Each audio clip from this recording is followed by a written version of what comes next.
Hi friends, ఈ వీడియోలో మనం శ్రీ వెంకటేశ్వర స్వామి గురించి తెలుసుకుందాం. వెంకటేశ్వర స్వామిని కలియుగ ప్రత్యక్ష దైవం అంటారు. విష్ణువు స్వయంగా కలియుగంలో భూమిపై అవతరించిన రూపమే తిరుమల తిరుపతి శ్రీ వెంకటేశ్వర స్వామి. వెంకటేశ్వర స్వామి ఆలయం తిరుమలలో ఉంది. ఇది శేషాచల పర్వతాల్లో 7వ కొండపై ఉంది. అందుకే ఆయనను 7 కొండలవాడ వెంకటరమణ అని పిలుస్తారు. గర్భగుడిలోని ప్రధాన విగ్రహం 8 అడుగుల ఎత్తు ఉంటుంది. ఇది ఏ రకం శిలగా తయారైందో ఇప్పటికీ అర్థం కాలేదు. ఆది దేవతలు ఏర్పరిచిన విగ్రహం అని అందరికీ నమ్మకం. వెంకటేశ్వర స్వామి విగ్రహం పైన ఉన్న జుట్టు నిజమైనదిగా కనబడుతుంది. మృదువుగా, చిట్లకుండా, బలంగా ఉంటుంది. ఇది ఒక అద్భుతం. వెంకటేశ్వర స్వామి చెవి దగ్గర సముద్రపు ధ్వని వినపడుతుంది అని చెప్తారు.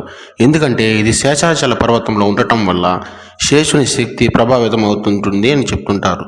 ప్రతిరోజు స్వామివారికి కొన్ని వేల మంది భక్తులు తలనీలాలు సమర్పించుకుంటూ ఉంటారు. ప్రతిరోజు స్వామివారికి విభిన్న అలంకారాలు చేస్తుంటారు. అందులో అలంకరించే బంగారు నగలు చాలా ప్రాచీనమైనవి. పాపాలు కలిగిన కలియుగంలో ధర్మాన్ని నిలబెట్టేందుకు శ్రీ మహావిష్ణువు భూమిపై శ్రీనివాసుని రూపంలో అవతరించాడు. భూమాత తనకు తానుగా తిరుపతి పర్వతంగా మారి స్వామివారిని ఆహ్వానించిందని పురాణాల్లో ఉంది. వెంకటేశ్వర స్వామి దగ్గరికి వెళ్ళిన భక్తులు ఆయన్ని ఎంతటి భక్తి శ్రద్ధలతో ప్రార్థిస్తారో ఆయన వెంటనే స్పందిస్తాడని వారి నమ్మకం. అందుకే కోట్ల మంది నిత్యం స్వామిని గోవిందా గోవిందా అని పిలుస్తూ ఉంటారు. మీలో ఎంతమంది తిరుమల శ్రీవారిని దర్శించుకున్నారో కామెంట్ చేయండి.